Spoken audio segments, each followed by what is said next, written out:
Mes chers compatriotes, à ce jour où le monde entier célèbre la Journée internationale de l'alphabétisation sous le thème « Promouvoir l'éducation multilingue, l'alphabétisation pour la compréhension mutuelle et la paix », permettez-moi de souhaiter une bonne fête à tous les Congolais, aux acteurs du secteur de l'éducation en général et à ceux de sous-secteurs d'alphabétisation et éducation non formelle en particulier. La République démocratique du Congo, à l'instar d'autres pays, membres de l'UNESCO, s'est joint à la communauté internationale pour commémorer cette journée consacrée à la lutte contre l'analphabétisme et de ses effets pervers.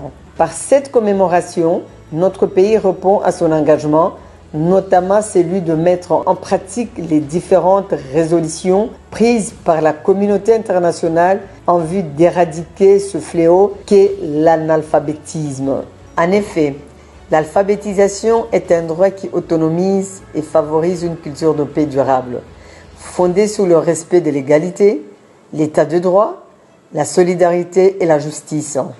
Cette journée internationale de l'alphabétisation 2024 est l'occasion de joindre nos efforts pour accélérer les progrès vers la réalisation de l'objectif de développement durable 4 qui stipule assurer l'accès de tous à une éducation de qualité sur un pied d'égalité et promouvoir les possibilités d'apprentissage tout au long de la vie. Nous paraphrasons son Excellence Monsieur le Président de la République, Félix Antoine Tshisekedi Tshilombo, chef de l'État.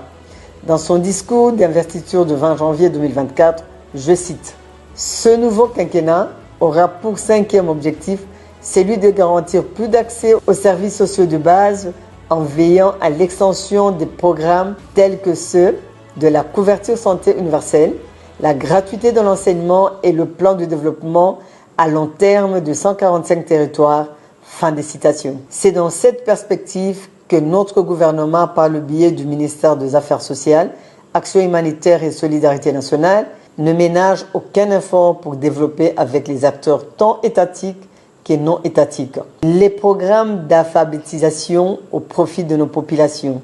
Pour arriver à réduire progressivement l'analphabétisme, mon ministère a entrepris un certain nombre d'actions. Il s'agit notamment de l'élaboration de la stratégie pour le développement de l'alphabétisation et de l'éducation non formelle adoptée par le gouvernement de la République en novembre 2012 et intégrée dans la stratégie sectorielle de l'éducation et de la formation 2016-2025.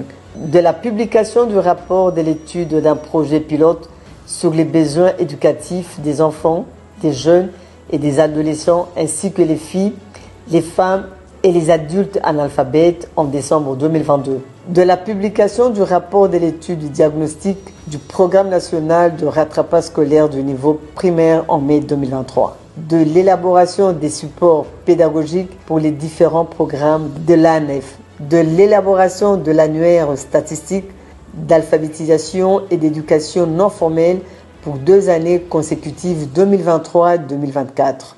De l'actualisation et la distribution des imprimés de valeur à travers toute l'étendue. La mise en place d'une plateforme numérique dédiée aux activités et supports de l'ANF. Chers compatriotes, cette journée me permet, au nom du gouvernement de la République, de remercier tous les facilitateurs, tous les partenaires, toutes les organisations nationales et internationales qui opèrent dans le sous-secteur éducatif non formel.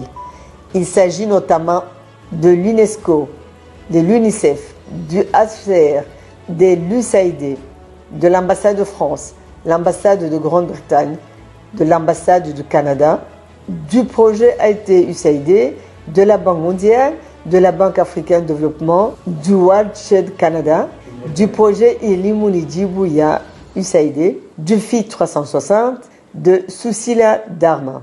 Pour terminer, l'article 44 de notre Constitution dispose clairement l'impérieuse nécessité pour l'État de mener une croisade contre l'analphabétisme. C'est ainsi que le pilier 4, dans son axe stratégique 4.2.1 du programme du gouvernement piloté par son Excellence Madame la Première ministre Judith Suminwa Tsholuka, chef du gouvernement, évoque la poursuite et le parachèvement de la mise en place d'un système éducatif performant, inclusif et équitable. Que vive la République démocratique du Congo, que vive le ministère des Affaires sociales, Action humanitaire et solidarité nationale, que vive la Journée internationale d'alphabétisation. Je vous remercie.